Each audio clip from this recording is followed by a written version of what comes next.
السنين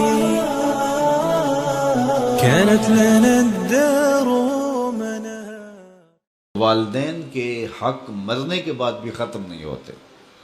اعلیٰ حضرت عظیم البرکت امام اہل محبت امام الشاہ احمد رضا خان فاضل بریلوی علیہ رحمہ نے تو باقاعدہ اس پر رسالہ تصنیف کیا اور مختلف احادیث سے 12 حقوق کا ذکر کیا جو مرنے والوں کے بعد ان کی اولاد کے ذمے عائد ہوتے ہیں.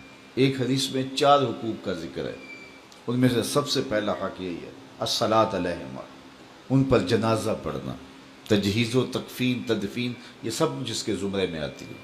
تو یہ پہلا حق ہے، اور اگر اولاد خود جنازہ پڑھائے تو ان کی سعادت ہے، اور کسی نیک صالح شخص سے جنازہ پڑھوایا جائے، اس کا اہتمام کیا جائے، اور اولاد خود بھی جنازہ پڑھنے کی اہلیت اور صلاحیت رکھتی ہو تو یہ کتنی بڑی بات ہے. دوسرا حق استغفار لہما، ان کے لیے بخشش کی دعا کرنا. مرنے والوں کو انتقال کے بعد سب سے زیادہ ضرورت دعاؤں کی ہوتی ہے. حضور علیہ السلام کا فرمان ہے ہم جب کسی شخص کو بھی قبر میں دفن کر کے آتے ہیں تو اس کی حالت ایسے ہوتی ہے جیسے کوئی شخص پانی میں غوطے کھا رہا ہو. اس مشکل اور آڑے وقت میں اپنے پسماندگان کی طرف سے اگر اسے کسی چیز کا انتظار ہوتا ہے تو دعاؤں کا انتظار ہوتا ہے. کسی کے ہاتھ اٹھ جائیں اور کوئی میرے لیے دعا کرے. ابھی سے سوچ لو انجام اپنی طوطا چشمی کا، قبر میں تم کو بھی ضرورت ہوگی دعاؤں کی. اور میں کہتا ہوں کہ اگر اولاد صالحہ ہے، اولاد نیک ہے، تو دعاؤں کا تسلسل بھی جاری رہے گا اور خود اولاد کا وجود صدقہ جاریہ ہے.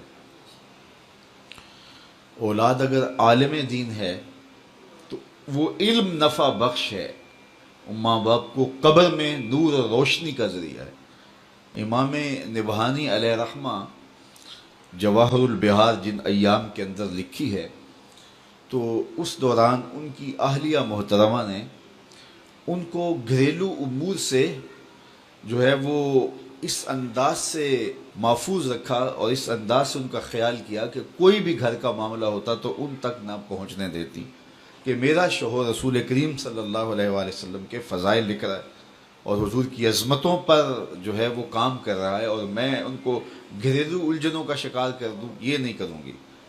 تو امام نبہانی نے وہ کتاب مکمل کی.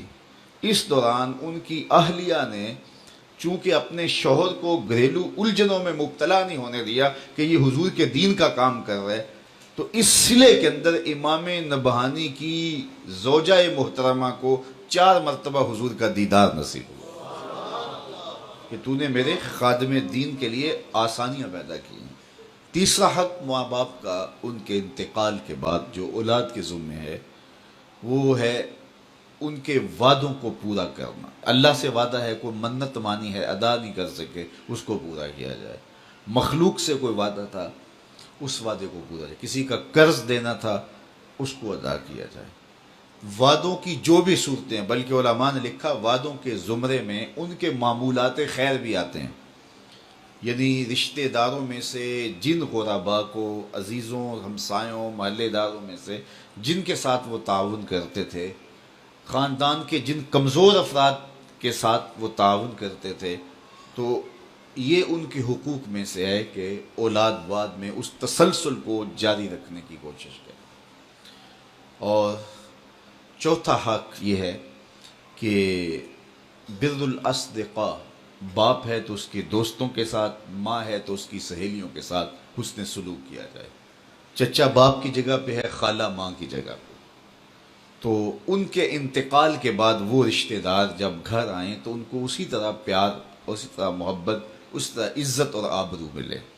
اور جس طرح وہ ان کے ساتھ ملتے تھے اور ان کی محبت تھی، ان کا تعلق خاطر تھا، تو اولاد اس کو رشتے کو نبھائے اور اس کو برقرار رکھے، اور اس سے ان کی قبر میں روح خوش ہوتی ہے. تو یہ 4 حق ایسے ہیں جو مرنے کے بعد بھی اولاد کے ذمے لازم ہوتے ہیں کہ وہ اپنے ماں باپ کو مغفرت کی دعاؤں میں یاد رکھے اور ان کے لیے اللہ کے حضور التجائیں کرتے رہے. جو شخص ہر جمعۃ المبارک کو اپنے والدین کی قبر پہ سورہ یاسین کی تلاوت کرتا ہے تو اس کی بھی مغفرت ہو جاتی ہے اور ماں باپ کی بھی مغفرت ہو جاتی ہے.